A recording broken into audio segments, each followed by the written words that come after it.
A partir de agora, você ouve o podcast semanal Cooperadores da Verdade, com Rodrigo e Maria Carolina Raimann, apologética católica pela hermenêutica da continuidade.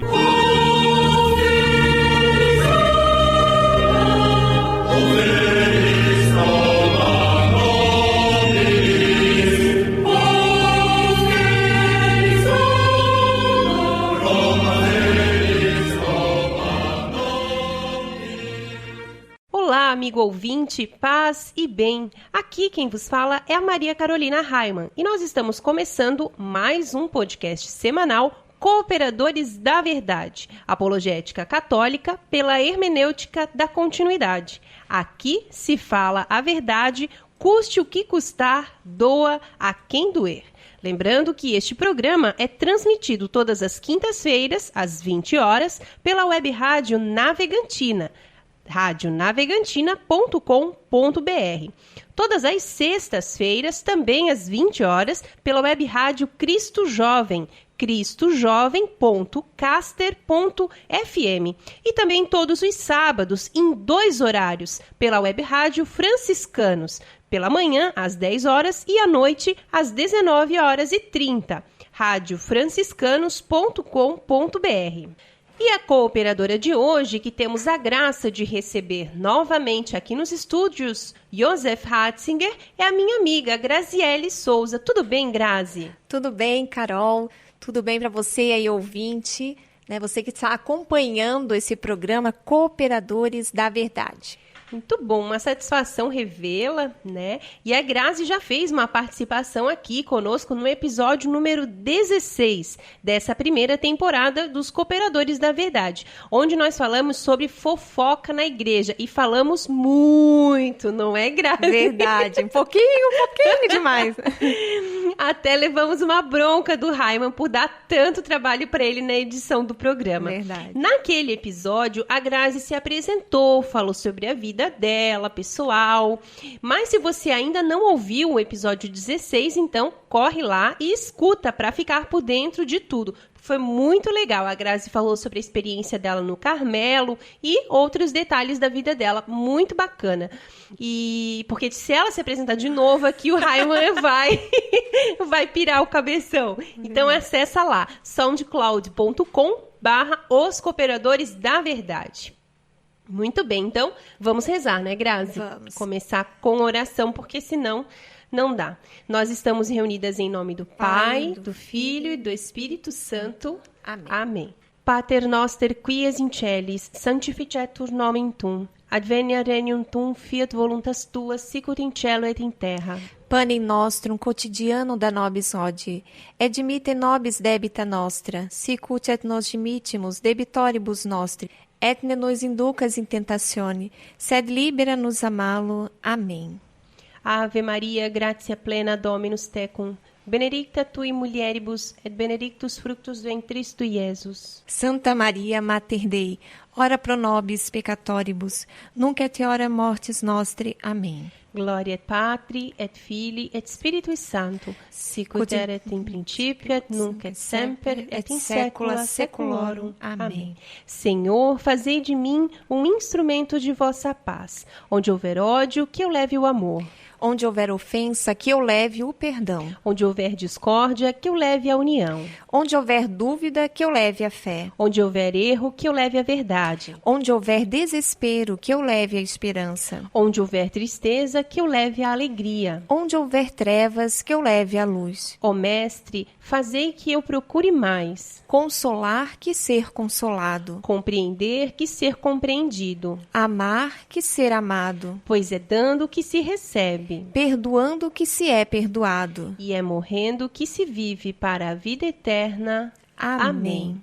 E nós continuamos reunidos em nome do Pai, do Filho e do Espírito Santo. Amém. Cooperadores da Verdade é um podcast semanal que você pode ouvir em nossa página no Facebook, também no SoundCloud ou ainda no site do meu marido, Haiman.com.br.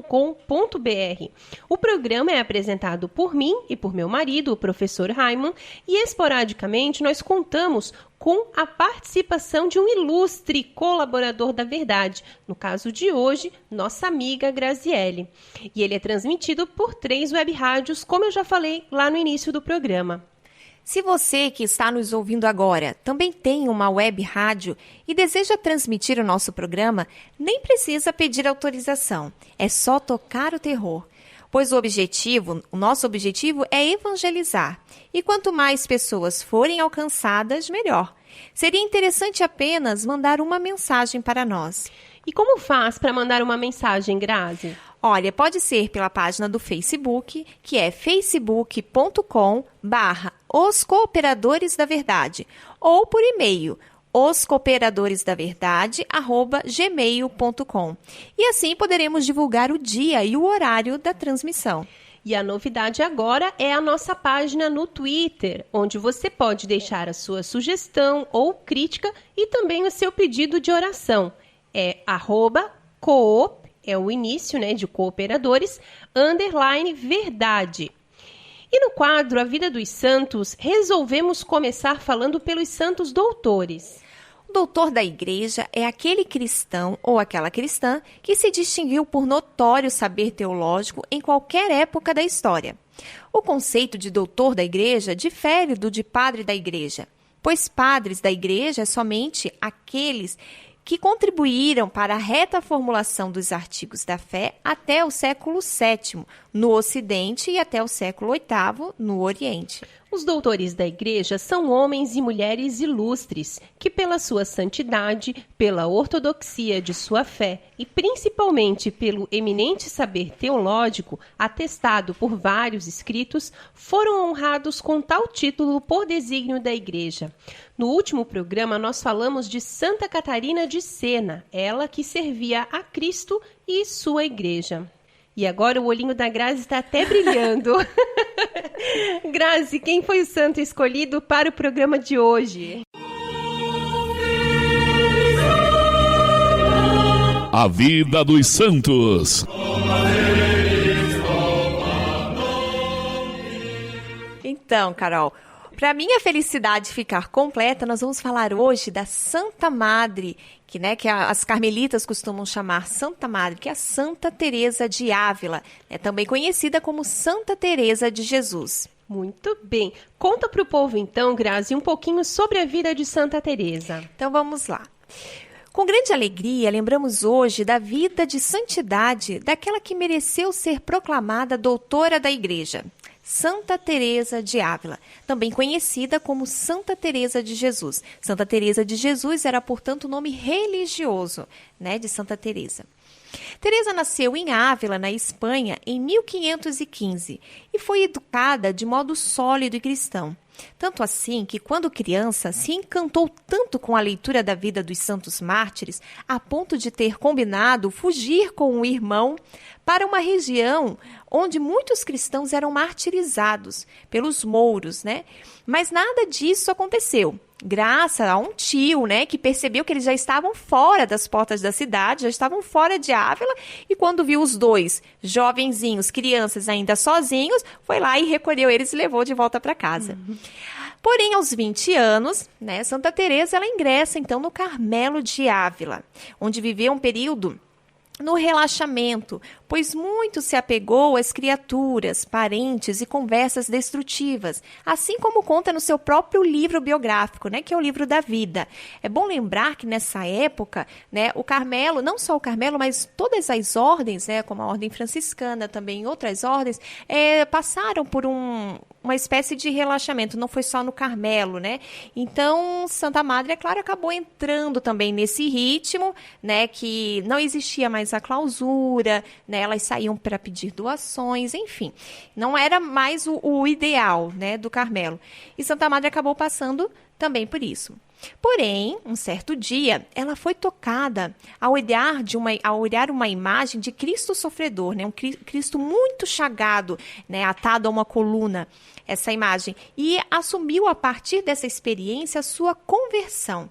E voltou ao fervor da espiritualidade carmelita a ponto de criar uma espiritualidade modelo. Né? Assim, quando ela se deparou com essa imagem e ela viu quanto Jesus sofreu por ela, né? Ela sentia que aquele sofrimento por ela, claro, por todas as criaturas, mas ela sentiu tanta dor ao ver Jesus daquele jeito, tão flagelado, e ela, como ela retribuía tão pouco esse amor de Jesus. E a partir daquele momento, né, ela fez um compromisso mesmo com Jesus, que ela só sairia dali, só se levantaria dali, né, aos pés daquela imagem, quando ela recebesse a graça mesmo da conversão. E a partir dali ela teve uma experiência muito profunda com Deus. Ela foi uma grande amiga do seu conselheiro espiritual, São João da Cruz, que também é doutor da igreja, místico e reformador, né, da ordem também, só que a parte masculina, né, o ramo masculino da ordem carmelita. Por meio de contatos místicos e com a orientação desse grande amigo, iniciou aos 45 anos de idade, com a saúde já abalada, a reforma do Carmelo feminino. Começou pela fundação do Carmelo São José, fora dos muros de Ávila. Daí partiu para todas as direções da Espanha, criando novos carmelos e reformando alguns carmelos antigos. Então, antes, né, era apenas a ordem carmelita. E a partir que, na verdade, não era nem a intenção de Santa Teresa, Santa Madre, de criar uma nova ordem. Ela queria apenas viver com fidelidade aquilo que já era a espiritualidade própria do Carmelo, né? Mas, claro, né, a partir dali, acabaram, como sempre, né, surgem algumas divergências e foi preciso mesmo criar uma nova ordem. Então, hoje nós temos o ramo, os carmelitas, digamos, calçados, né, que é como eles são chamados, e os carmelitas descalços, que daí são os reformados por Santa Teresa. Provocou, com isso, muitos ressentimentos por parte daqueles que não aceitavam a vida austera que propunha para o Carmelo reformado. Chegou a ter temporariamente revogada a licença para reformar outros conventos ou fundar novas casas. Santa Teresa deixou-nos várias obras grandiosas e profundas, principalmente escritas para as suas filhas do Carmelo, que as próprias filhas sentiam necessidade de que ela deixasse por escrito, né, toda aquela vivência dela, aquela experiência profunda que ela tinha com Deus, que era visível, né? Então as filhas mesmo pediam para Santa Madre deixar por escrito todos os ensinamentos dela. Então ela escreveu O Caminho da Perfeição, Pensamentos sobre o Amor de Deus, Castelo Interior, A Vida, que é a sua obra biográfica mesmo. Santa Teresa, ela morreu em Alba de Tormes no dia 15 de outubro de 1582, aos 67 anos. Em 1622, foi proclamada santa. O seu segredo foi o amor. Conseguiu fundar 16 carmelos, né, do ramo feminino em vida, 16 mosteiros, além de recuperar o fervor primitivo de muitas carmelitas, juntamente com São João da Cruz. Teve sofrimentos físicos e morais antes de morrer. Ela, até nas últimas, no livro As Fundações, que conta cada uma dessas 16 fundações que ela fez em vida, a última fundação mesmo, ela praticamente foi obrigada, e ela foi por obediência, porque fisicamente ela não tinha mais condições, né? Tanto que ela estava indo para mais uma fundação e morreu em Alba de Tormes mesmo. Ela nem aguentou mais, o corpo já não aguentava, mas por obediência, a obediência levava ela para frente, fazia ela caminhar, fazia ela superar as suas dores físicas, né, que ela sofria muito, né, sofreu bastante fisicamente, mas o amor a Deus, né, e a obediência, porque o próprio Jesus falava para ela, sou eu quem te dá a força, sou eu quem te dá a força, vai, por que estás duvidando? Né, muitas vezes quando ela questionava, Senhor, mas parecia que estava tudo errado, né, que não tinha condições de sair uma fundação, e ela lhe perguntava, Jesus mesmo perguntava para ela, por que duvidas?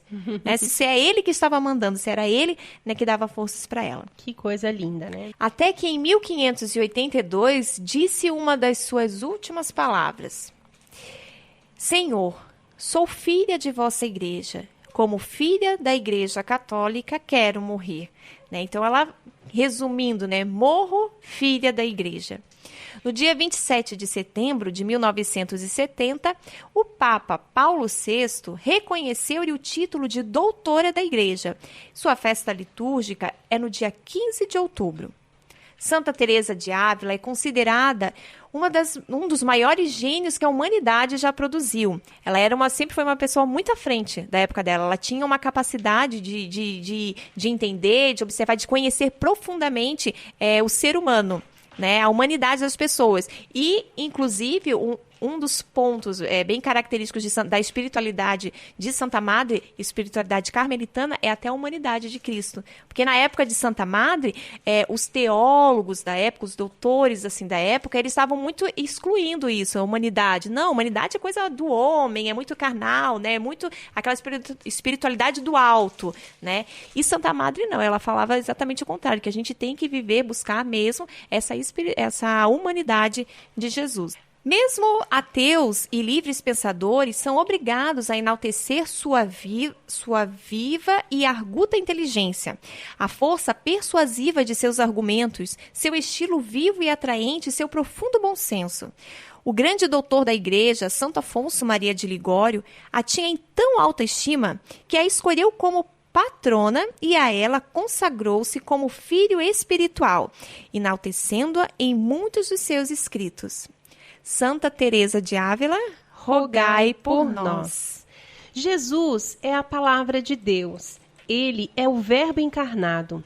A Bíblia contém a palavra escrita de Deus, mas a palavra de fato é Jesus, o Verbo de Deus que veio armar sua tenda entre nós.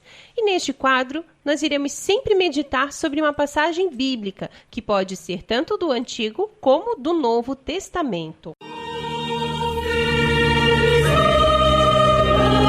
A palavra escrita de Deus.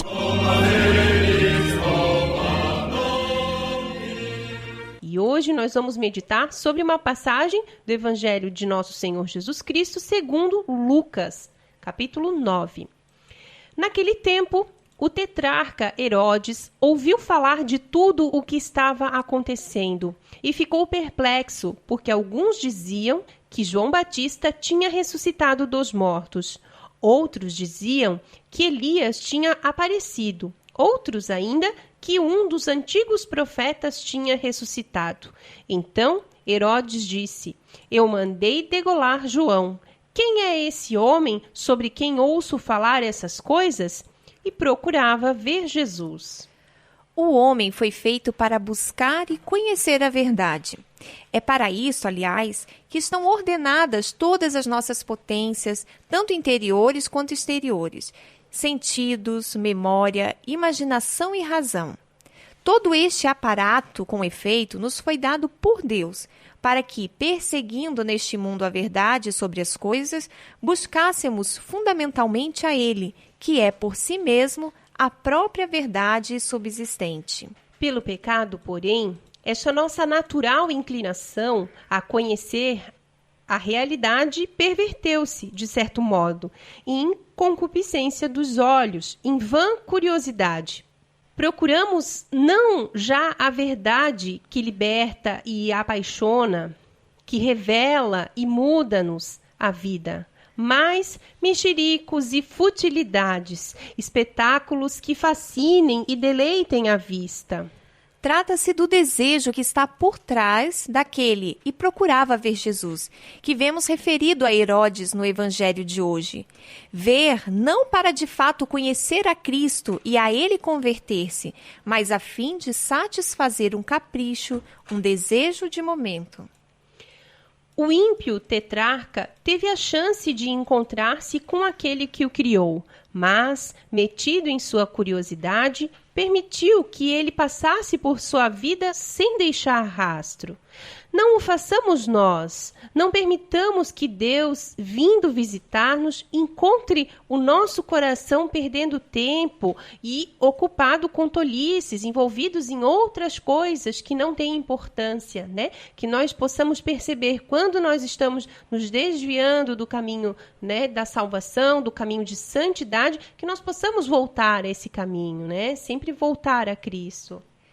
Peçamos-lhes, pois, que nos dê vigilância e amor sincero à verdade, para que nada nos entreguemos senão a tarefa de o buscarmos e amarmos sobre todas as coisas. Muito bem, que assim seja. E essa belíssima reflexão sobre a passagem do Evangelho que nós refletimos hoje, ela pode ser encontrada no site do Padre Paulo Ricardo, o nosso professor opressor. E nós somos os cooperadores da verdade. Se você deseja ouvir os episódios mais antigos dessa nossa primeira temporada, acesse nossa página no SoundCloud, soundcloud.com/os cooperadores da verdade. Curta, compartilhe nas redes sociais e nos ajude também a evangelizar. E também, como parte deste apostolado, nós temos alguns vídeos no YouTube, do canal do meu marido, que é youtube.com/Haiman. E Grazi, qual que é o conselho do Padre Pio para nós no programa de hoje? Nunca se envergonhe de Cristo e da sua doutrina. Orando com Padre Pio. No Evangelho escrito por São Mateus, no capítulo 10, versículo 33, Jesus disse: Portanto, todo aquele que der testemunho de mim diante dos homens, também eu darei testemunho dele diante de meu Pai que está no céu. Porém, aquele que negar Jesus diante dos homens, também será negado diante do Pai. O problema é que nós vivemos num mundo em que raríssimas são as pessoas que dão testemunho de Cristo. Eu me pergunto, onde estão os mártires da igreja? Onde estão aqueles que deram a sua vida por amor a Jesus? Aqueles que entregaram até a última gota de sangue, até o último suspiro, hein? E eu não estou falando apenas aqui de um martírio de sangue, não, mas também e sobretudo de um martírio cinzento, o martírio do dia a dia, de dar testemunho, de viver aquilo que prega. Tem um vídeo do Padre Paulo que ele fala exatamente isso, assim, que ele usa batina todos os dias, mas justamente por isso, né, que ele assumiu que ele é padre e que aquele ali é, né, o martírio dele, ele morreu para o mundo. Então ele usa a batina, né, por isso. Então ele não tem vergonha, né, de viver aquilo. É um sinal, né? É um sinal, nós temos que ser esse sinal da presença de Deus. Exato, exato. Mas as pessoas hoje parece que têm vergonha, né? Tem vergonha de abrir a boca para falar de Jesus, não é mesmo? Elas falam de futebol, da novela das 8, da banda não sei das quantas, que lançou a nova música do Rebolado, né? Que agora é sucesso, claro, né? Contam piada, falam palavrões, as atualidades ali do Facebook, gracinha, palavras maliciosas. Mas falar de Jesus ninguém quer. Tem vergonha. Aí dizem que religião não se discute, né? E esse falso argumento serve, na verdade, para evitar se expor, evitar expor a sua fé. E a maioria das pessoas que tem vergonha de falar de Jesus, infelizmente, são os próprios católicos. E Padre Pio nos diz hoje, nunca se envergonhe de Cristo e da sua doutrina. As pessoas têm vergonha de fazer o sinal da cruz quando passam na frente de uma igreja, por exemplo. Eu acho importante a gente até, nós, ensinarmos as crianças já a fazerem isso. Elas têm que crescer. Só que a gente tem que ser a partir de nós. Temos que dar esse exemplo, né? Se a gente começar a fazer, eu faço muito isso com as minhas sobrinhas, né? A gente está passando, eu falo, olha, a igreja, o que a gente faz? Estamos passando por uma igreja. O que a gente faz? Que às vezes elas não reconhecem, né? Sim. O que a gente faz? Em nome do Pai, do Filho e do Espírito Santo. Né? Então, nós temos que fazer isso e ensinar as crianças também a fazerem isso, né? Sim, Sinal da cruz, quando a gente passa diante da igreja. As pessoas hoje têm vergonha de fazer uma genuflexão. Genuflexão é eu entrar na igreja. E correta, né, Grazi? Porque a gente vê aquele pessoal dando, parece um pulinho dá assim. Dá uma baixadinha e levanta, né? Parece que vai e não vai, né? Sim. Mas tem vergonha dessas coisas, de inclinar a cabeça ao passar na frente do Santíssimo, ou seja, fazer uma inclinação, uma reverência, nós estamos diante de Deus. Sim. Imagina, né? E a gente fica passando pra lá e pra cá, né? Até, eu acho importante, assim, eu falo muito das crianças, porque, querendo ou não, é o nosso futuro. Elas têm que, porque senão o mundo vai tomar conta. Se nós não cuidar... perdendo, né? Isso, e se a gente não cuidar, o mundo que vai tomar conta, né? Então, a mesma coisa eu faço com as crianças. A gente passa na frente do Santíssimo, passa diante do altar, nós fazemos reverência a Jesus, né? E as pessoas hoje em dia têm vergonha de tudo, mas para outras coisas são bem sem vergonha, né? Infelizmente. Não tem vergonha de ir pra balada com roupas curtas, shortinho curto, mini saia escandalosa, com decote super aberto, com as costas completamente nuas. Quem dera que fosse só pras baladas, né? Quando não vão com essas roupas pra igreja, pra missa, né? Quase nuas, né? É verdade. Não tem vergonha de beber, de encher a cara, de subir em cima da mesa, fazer vergonheira, falar o que não deve, né? Mas da doutrina da Igreja Católica, aí tem vergonha, né? Imagina pra eu que uso véu, né? Um escândalo. Eu sou um escândalo, eu sinto assim que às vezes, né? Graças a Deus, até como é interessante assim, que às vezes quando a gente mais pensa assim que, né, talvez eu esteja fazendo uma coisa errada mesmo. Sabe quando, né, você se sente assim, né, desestimulado, que acontecem tantas coisas, tantas provações, né? Que daí a gente pensa, aí chega uma pessoa e diz, olha, mas eu admiro muito vocês. Eu acho vocês muito lindos. Sabe, daí aquilo não para nossa, né, vanglória, mas para a glória de Deus, né? Então isso é muito, muito bacana, assim, da gente poder viver, né? Mas hoje em dia a gente vê assim que as pessoas, os próprios católicos têm vergonha dos santos, né? De ter imagens em casa, vergonha dos sacramentos, vergonha de falar da Mãe de Deus, Maria Santíssima, vergonha de rezar o terço em público, né? Vergonha de se confessar. E aí, por aí vai, né? Nós precisamos testemunhar a nossa fé, gente. E não é só aos domingos na Santa Missa, mas no dia a dia, na nossa casa, com a nossa família, os nossos vizinhos. Quantos jovens que participam dos grupos de jovens, mas em casa não conseguem abrir a boca para falar de Jesus para o pai e para a mãe, né? Quantas mães que são catequistas, mas que em casa não conseguem falar de Jesus para os seus filhos. Tem vergonha de serem taxadas de carola, não é mesmo? É interessante porque eu acredito que você já tenha passado por isso, né, Carol? E eu também passei, porque quando eu fui pro convento, quando eu comecei o meu processo de conversão, comecei a frequentar a renovação, tudo, então eu queria mais buscar a Deus, eu sentia essa necessidade, muitas pessoas da minha família, do meu convívio, porque, claro, você muda, né? As suas preferências mudam, de música, de roupa, de lugares, tudo vai mudar, né? E as pessoas acabam te criticando por isso. Então, a gente passa por muito, né? Então, quer dizer, enquanto a gente está fazendo as coisas erradas do mundo, estamos ali no mundo, mesmo sendo errado, ninguém te critica. Sim, sim. Quando você quer viver uma vida, viver uma vida de santidade mesmo, todo mundo, aparece um monte pra te criticar. Sim. Né, pra querer fazer você se desviar do caminho, né? Mesmo na minha família, assim, eu fui muito criticada como radical. Você é muito radical, né? Porque, né, eu não deixar de fazer algumas coisas. Assim, precisa ser. Pra que tudo isso? Não, pra que rezar tanto? Não, você é bitolada, né? Você é bitolada demais. Mas olha só pra você, olha, né? Pra mim falam assim, porque como eu já deixei de usar calça, né? Graças a Deus, eu me visto, né, como uma mulher. Nossa, muitas vezes eu escutei, mas olha como você se veste, você parece uma velha. É bem assim mesmo. É bem assim. A gente passa por essas coisas, mas é o martírio cinzento do dia a dia, né? Também são as coisas que a gente passa para testemunhar Jesus em nossa vida, né? Às vezes, no trabalho, nós percebemos um grupinho de protestantes criticando a igreja, ou um grupinho de ateus criticando a igreja. Ou um grupinho de falsos católicos, né? Criticando a própria igreja, criticando o Papa, criticando a doutrina da Igreja Católica. E aí você vai e fica quieto. Criticam a igreja, criticam o Papa, criticam a Santa Mãe de Deus e você não diz nada. A gente ouve e fica calado.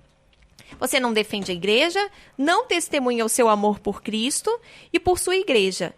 Padre Pio, ele diz que não podemos ter vergonha de Cristo e da sua doutrina.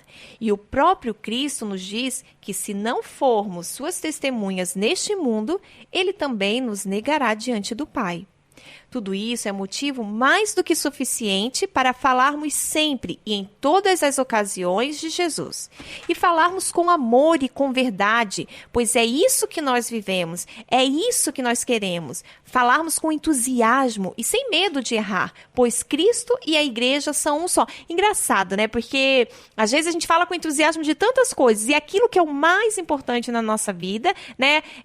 A gente deixa de falar. Ou então, vamos à igreja e já voltamos brigando, emburrado. Como que nós vamos testemunhar um Cristo, né, de alegria, vivo, né? Que nos dá a verdadeira felicidade se a gente volta da igreja já está emburrado, volta da igreja parece que voltou pior ainda do que quando saiu. Não dá exemplo, não dá testemunho, né? Não dá testemunho, é bem assim mesmo. A doutrina católica é a doutrina de Cristo.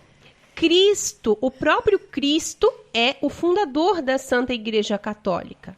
Una, santa, sim, católica e apostólica. Tu és Pedro, e sobre essa pedra edificarei a minha igreja, disse o Senhor, e as portas do inferno não prevalecerão contra ela.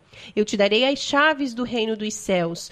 Tudo o que ligares na terra será ligado no céu, e tudo o que desligares na terra será desligado no céu. Fora da Igreja Católica não há salvação. Imagine um homem casado que em casa, com sua esposa, é um marido super amoroso, mas que não sai com ela na rua. Em casa, ele trata a esposa com muito carinho, cheio de mimos, mas não sai com ela na rua. Não quer que os seus amigos vejam porque tem vergonha da sua esposa. O que ela iria pensar a respeito disso se soubesse que o marido a ama, mas tem vergonha dela? Não quer apresentá-la aos amigos, não quer levá-la para sair, para jantar, porque tem vergonha e sempre arruma uma desculpa. Mas a verdade é que ele tem vergonha de sair com a esposa. Quão magoada ela ficaria, não é mesmo? A mesma coisa ocorre com Cristo. Vamos à missa aos domingos, mas para os nossos amigos do futebol, do barzinho, da praia, etc., não falamos de Cristo. Fingimos que ele nem existe. O excluímos de nossa vida. É, claro que você não precisa e nem deve, né, se tornar uma daquelas pessoas chatas, insuportáveis, que só falam de Deus o tempo todo. Não é disso que nós estamos falando. Mas você precisa viver como um cristão de verdade, dar a cara a tapa, defender a sua fé e fazer com que as pessoas percebam o amor que você tem, a paz que vem de você, que as pessoas se sintam bem na tua presença, porque você verdadeiramente testemunha Cristo em sua vida. Há muitas pessoas hoje em dia que têm duas caras. Um dia estão louvando a Deus na igreja e no outro dia estão fazendo coisas tão absurdas que envergonham a Igreja de Cristo e ferem a sua doutrina. Não podemos ser assim. Nós precisamos mostrar ao mundo que não somos desse mundo, que o nosso lugar não é aqui. O nosso lugar é o céu. E aqui é paróquia, ou seja, terra estrangeira. E estamos aqui só de passagem, pois aguardamos a vida vindoura e acreditamos piamente que um dia ressuscitaremos com Cristo, para com Ele viver por todos os séculos dos séculos. Que assim seja. Amém. Este programa tem o apoio da revenda Italínia de Itajaí. A Italínia é a maior rede de imóveis planejados do Brasil. Procure nossa loja e faça seu projeto com orçamento sem custo e sem compromisso. É isso mesmo, faça o projeto de seus móveis sem custo. A Italínia está localizada na Rua Brusque, número 987, em Itajaí. Agende um horário, venha tomar um delicioso cappuccino conosco e confira a diferença do excelente atendimento que só a Italínia tem para você. Só a Italínia oferece suporte total e garantia de 5 anos. Realize seu sonho de ter móveis planejados que se adaptem perfeitamente à sua casa ou apartamento. Então você já sabe, móveis planejados é com a maior rede do Brasil. Italínia de Itajaí, Rua Brusque 987, telefone 3348-9047, 3348-9047. E se você também gostaria de anunciar a sua empresa no programa Cooperadores da Verdade, entre em contato conosco através da nossa página no Facebook e ajude-nos a evangelizar. E você também pode fazer a sua doação de qualquer valor para nos ajudar a melhorar o nosso equipamento e manter esse programa no ar. O banco é Caixa Econômica Federal, agência 1879, operação 001, conta corrente 10610, dígito 1. Eu vou repetir, a conta é 10610, dígito 1, Caixa Econômica Federal. Deus abençoe você. E agora nós chegamos a um quadro que eu gosto muito aqui nos Cooperadores da Verdade, que é quando nós meditamos sobre São Francisco de Assis. Quantos belíssimos exemplos da vida deste santo nós podemos transpor para o nosso dia a dia, não é mesmo? Fontes Franciscanas. Hoje em dia existe um grupo de meia dúzia, talvez mais, de exploradores, lobos em pele de cordeiro, que extorquem dinheiro do povo, fundamentando-se em determinados textos bíblicos e tocam o terror nos crentes, ameaçando o inferno para quem não contribuir, ou ainda males nesta vida, como enfermidades, desamor, insucesso e morte. Pequenas igrejas, grandes negócios? Talvez, né? Talvez seja por aí. A verdade é que alguns pastores, de pastor, não têm nada.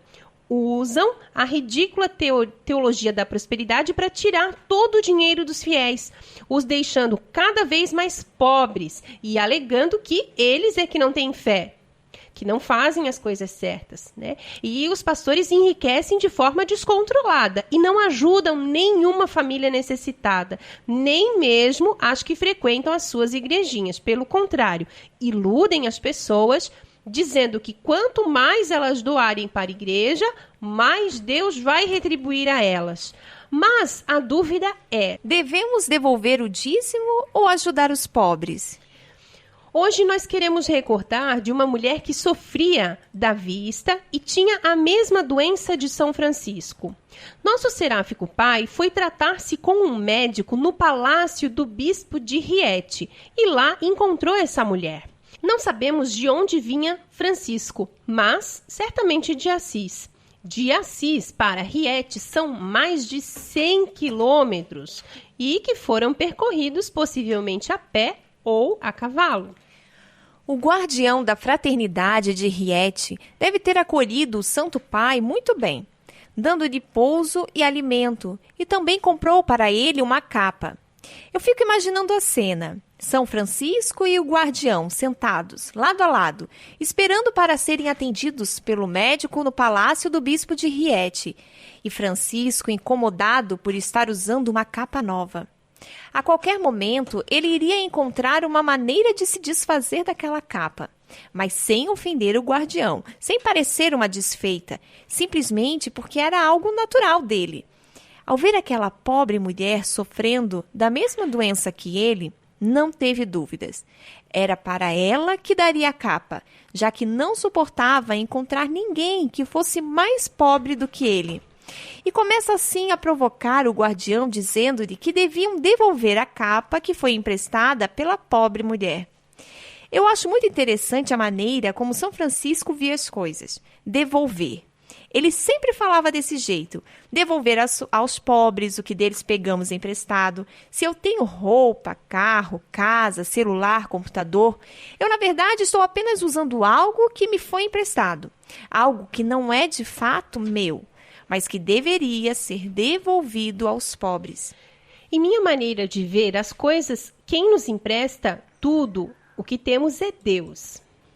Mas, como não há forma de devolver a Ele, nós devolvemos aos pobres, Porque, afinal de contas, Deus não está nem um pouco interessado em ficar com seu dinheiro, mas Ele quer que você faça um bom uso do dinheiro, ajudando os mais necessitados. E aí fica um alerta para os adeptos do dízimo. Alegam que o dízimo é bíblico e que temos que devolver a Deus 10% de tudo aquilo que Ele nos deu. Nem vou entrar hoje nessa questão, pois, afinal de contas, o dízimo bíblico do Antigo Testamento não corresponde com os ensinamentos de Jesus, que nunca pediu dinheiro para ninguém. E a Igreja Católica, apesar de suas pastorais do dízimo, que eu insisto que deveriam mudar de nome, não cobra 10% de ninguém, e sim aconselha aos fiéis que façam uma colaboração espontânea de qualquer valor para a manutenção do templo, cumprindo assim o 5º mandamento da igreja, que diz ajudar a igreja em suas necessidades. É importante assim a gente até lembrar e esclarecer, porque muitas pessoas têm aquela visão assim, que eu não pago dízimo, né, porque mas eu prefiro dar alguma coisa, eu dou comida para o pobre, tudo bem. Ótimo, que bom que você faz caridade, mas a gente tem que lembrar que a nossa paróquia, que ela também tem contas para pagar, né? Tem funcionários, tem as suas despesas, energia elétrica, né? Muitas vezes aluguel de algumas coisas. Precisa comprar, manter, né? Ter a manutenção e comprar, tá comprando sempre, né? Material, tudo. Então é claro que precisa realmente de dinheiro. Eu sei porque as pessoas da minha família falam isso, né? E, por exemplo, daí eu lembro de um caso que um dia daí eu estava com uma pessoa numa igreja, ela estava sendo construída. Daí eu falei para ela, pois é, só que comida não vai levantar essa igreja. Então, né, se você quiser, até dê material de construção, então, né? Mas nem sempre a gente pode. Então, às vezes, precisa realmente do dinheiro. Às vezes, as pessoas têm essa, não, dinheiro não dou porque a gente não sabe o que vai fazer com o dinheiro. E fica naquela, né? Só que a gente tem que confiar também e acreditar, né? E também fazer a nossa parte, né? Como é mandamento também da igreja. Sim. E a igreja é mãe e se preocupa com as necessidades dos seus filhos, as espirituais e as materiais também. Por isso, reclama dos fiéis orações, sacrifícios e esmolas.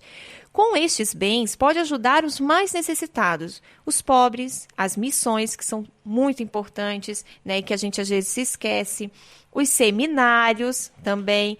A ajuda material que os cristãos têm obrigação de oferecer à igreja serve também para atender à dignidade do culto, como nós falamos, né? Os edifícios, os vasos sagrados, os ornamentos, tudo isso tem um custo, né? As pessoas, a igreja não ganha de graça, ninguém oferece essas coisas, tem um custo, né? A manutenção, enfim, e realmente precisa.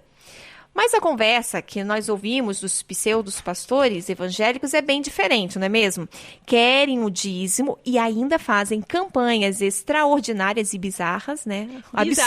Bizarras, absurdas, né? Porque às vezes parece piada, né? Para arrancar grandes quantias de dinheiro do povo, prometendo em troca uma prosperidade que de fato nunca virá. E usam o dinheiro para quê? Para ajudar os pobres? Para devolver aos pobres, como pensava São Francisco de Assis? Ou para comprar carros, aviões, fazendas, com não sei quantas mil cabeças de gado? E eu tenho uma amiga que ela é protestante, né? Coitada. Mas ela uma vez me contou que ela começou a desconfiar do pastor, começou a desconfiar. Quando ele fez uma campanha para arrecadar, era não sei o que era, né? Que, meu Deus, tem tantas dessas coisas. Isso aqui em Itajaí. Eram R$200 que ela tinha que comprar alguma coisa, sabe? Não sei se era um baú, uma toalha, não sei o que é, não lembro bem o que é. Mas eram R$200. E aí, ela não tinha esse dinheiro, lógico, né? Ela disse que não ia dar o dinheiro, mas ela ficou assim, meu Deus, né? E aí ela ainda disse que o próprio pastor, ele meio que humilhava as pessoas que não tinham aquele dinheiro. E ele ainda disse, não, quem não tem esse dinheiro, não tem como dar, vem aqui na frente, que a gente vai orar por você para que você consiga esse dinheiro. Quer dizer, muitas vezes até as pessoas pensavam em se endividar, pegar emprestado com um, com outro, e iam lá para frente, aí ficou, ela não tinha o dinheiro, não ia dar o dinheiro, começou a desconfiar do pastor naquela hora, né? Acho engraçado. E aí ela olhando aquela cena de uns 4, 5 ajoelhados lá na frente, pedindo R$200 que Deus desse para eles, R$200 para eles dá para o pastor, né? Complicado. Então fica aqui registrado um conselho, né? Que você não precisa fazer o que nós estamos dizendo, porque é apenas a nossa opinião, não é um ensinamento da igreja. E por isso vale para todos os cristãos de todas as denominações. Ajude a sua igreja em suas necessidades materiais, como a Grazi falou, ela precisa, né? A igreja precisa sim, mas não entregue todo o seu dinheiro nas mãos do seu pastor. Seja sensato, procure fazer obras de caridade e ajudar o pobre diretamente quando você tem a possibilidade. Doe sacolões para a família que não tem o que comer, doe roupas, cobertores, enfim, ajude o pobre, devolva aos pobres aquilo que Deus te emprestou sem deixar de ajudar a igreja, é claro, mas priorizando sempre o pobre, pois no pobre está Cristo. Principalmente, Carol, desconfiando, né, daquelas pessoas que acham que com Deus se barganha, né? Que acha que vai ganhar o céu, né, com dinheiro, né, dando o seu dinheiro com bens materiais, né? Se o próprio Evangelho nos diz, né, pra gente não ajuntar tesouros aqui, né, que a traça corrói, mas sim no céu. No céu, é isso mesmo. Que assim seja. Amém.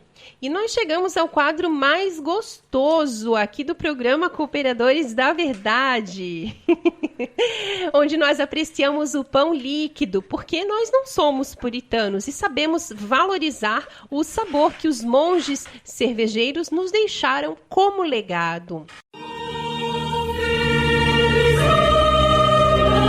Catolicismo e cerveja. Oremos. Abençoai, Senhor, esta criatura, a cerveja, que da riqueza do grão vos dignastes produzir, para que seja remédio salutar ao gênero humano. Concedei ainda, pela invocação do vosso santo nome, que quem quer que dela beba, receba de vós a saúde do corpo e a tutela da alma. Por Cristo nosso Senhor.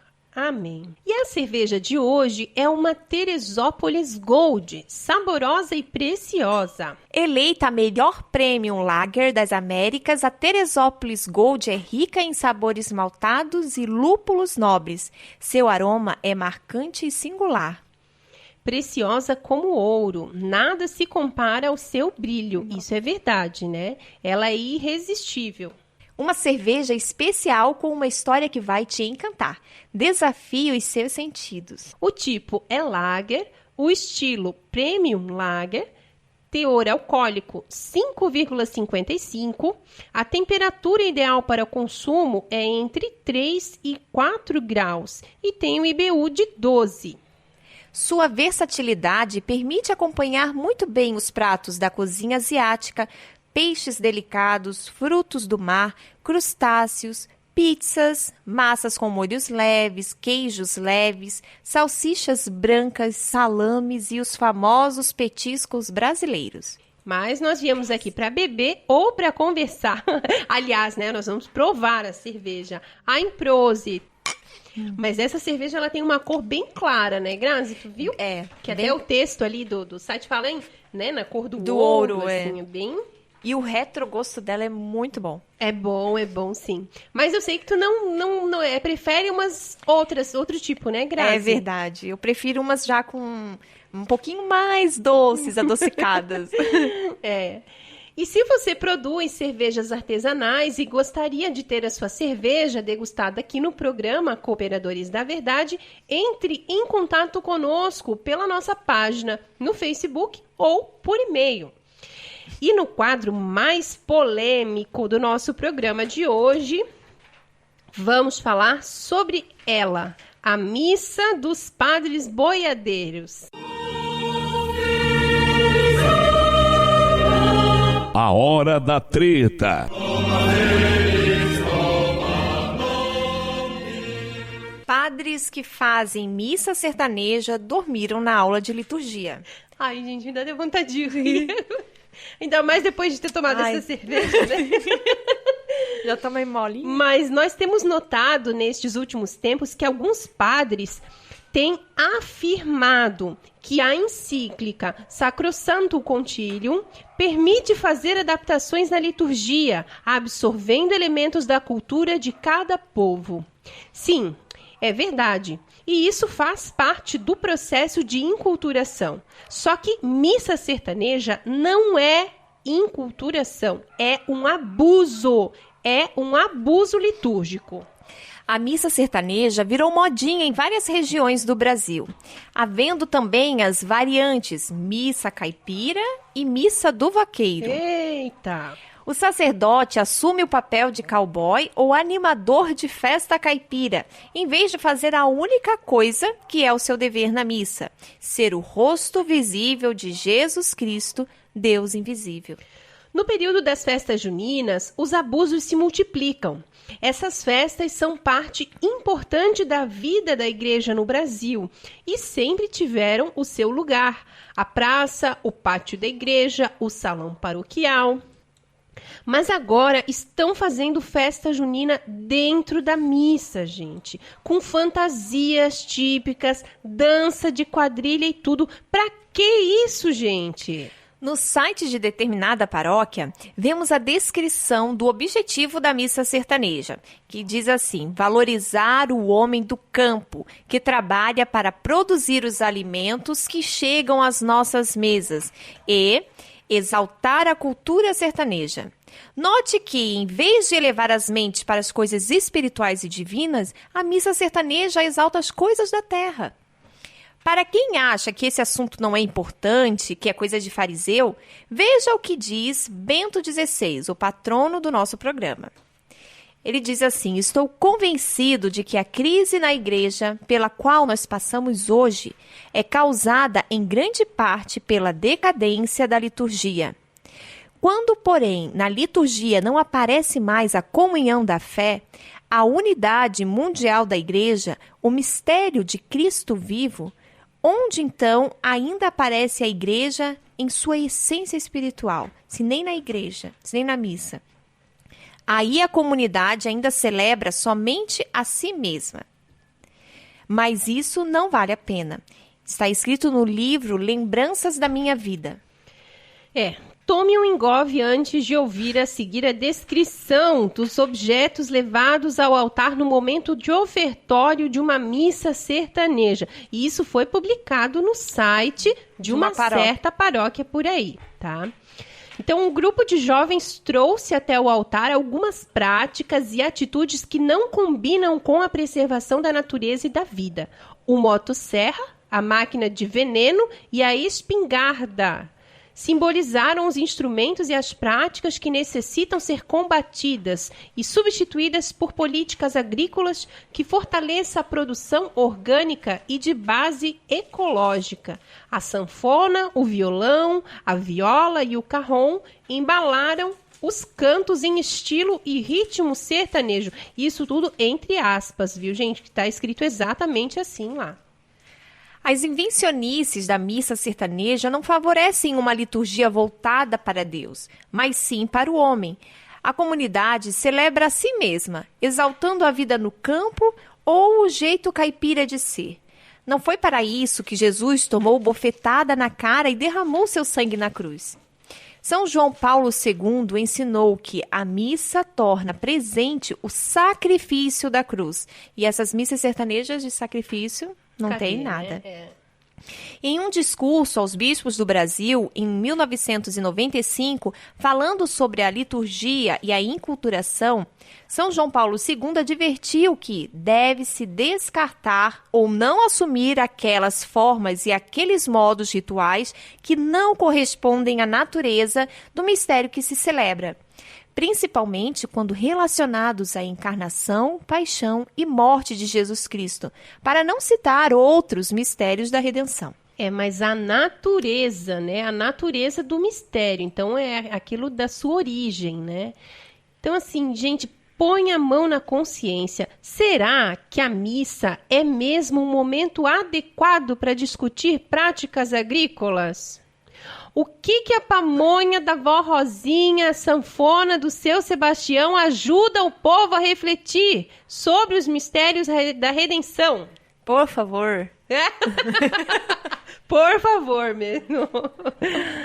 E uma moça fantasiada de caipira coar cafezinho no presbitério. Gente, tô chocada com isso. No momento que antecede a procissão de entrada do sacerdote. Isso leva o povo a rezar melhor. E olha que existe mesmo vídeo sobre isso, gente. É verdade. Mas aconselho gestantes e cardíacos não assistirem, pois as cenas são fortes de desrespeito. Isso é lamentável. Lamentável. O que ensina a Sacrosanctum Concilium? A Sacrosanctum Concilium diz que nenhum padre tem direito de inventar, de acrescentar nada na liturgia da missa. A única autoridade competente para isso é a Santa Sé, por meio da Congregação para o Culto Divino e a Disciplina dos Sacramentos. O bispo de cada diocese também pode atuar como regulador, mas de forma limitada, ou seja, dentro dos limites estabelecidos pela Igreja. As alterações mais profundas no rito, e isso inclui, por exemplo, inserção ou subtração de paramentos do sacerdote, devem ser sujeitas à Santa Sé.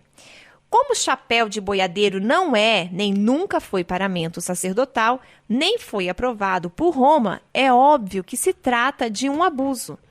Eita! Cadê o bom senso, hein, Grazi? Será que morreu? Morreu. Os particularismos culturais de cada região precisam passar por um filtro, pois muitas vezes distrai o povo das coisas espirituais, não cabendo em um rito sagrado. Daí inverte, né? O sentido não passa a não ter sentido nenhum. Ao invés de levar para Deus, acaba distanciando, distraindo a pessoa. Exato. E partindo do mesmo espírito que sustenta a existência das missas sertanejas, um padre ou bispo de uma diocese litorânea pode querer resolver fazer uma missa surfista. Já pensou? Com direito ao altar em forma de uma prancha de surf, sei lá, o padre usando pé de pato, coco, barraca de sol, enfeitando o presbitério e assim. Vai parecer mais uma celebração da bola de neve, por né? favor, né? Como estão distantes de tudo isto, quantos, em nome da inculturação, decaem no sincretismo, introduzindo ritos tomados de outras religiões ou particularismos culturais na celebração da Santa Missa. Esse é um discurso do Papa Bento XVI aos prelados da CNBB, em visita ad limina apostolorum. Tudo que foi dito aqui vale para as chamadas missas afro também. Missas gaúchas, missas das crianças e qualquer outra dessa liturgia pirata. Fica a dica do padre Orlando Henriques, da Diocese de Coimbra. Na missa e na liturgia em geral, não basta cumprir as rubricas, isso é ritualismo. Cumprir só por cumprir não interessa muito.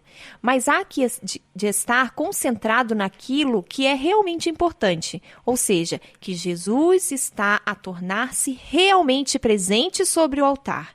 E tudo que nos possa distrair disso não interessa. E nós queremos parabenizar o site, o Catequista, por mais essa belíssima reflexão. Muito obrigada pelo importante papel que vocês vêm desenvolvendo na internet. E agora a Grazi tem um convite especial para você que mora aqui em Itajaí e região. Eu quero convidar a todos vocês ouvintes a participarem das Santas Missas no Carmelo de Itajaí. O Carmelo Santa Teresa fica na rua Benjamin Constant, número 425, no bairro Cabeçudas. De segunda a sexta, a missa acontece às 5 horas da tarde, aos sábados às 5:30 da tarde e aos domingos às 8:30 da manhã. E rezemos a Virgem que nos proteja, nos guie e cuide do nosso apostolado. Salve Regina, Mater Misericordiae, vita dulcedo et spes nostra salve. A te clamamos, Iesulis Filii Eve, a te suspiramos, gementes et flentes, in lacrimarum vale.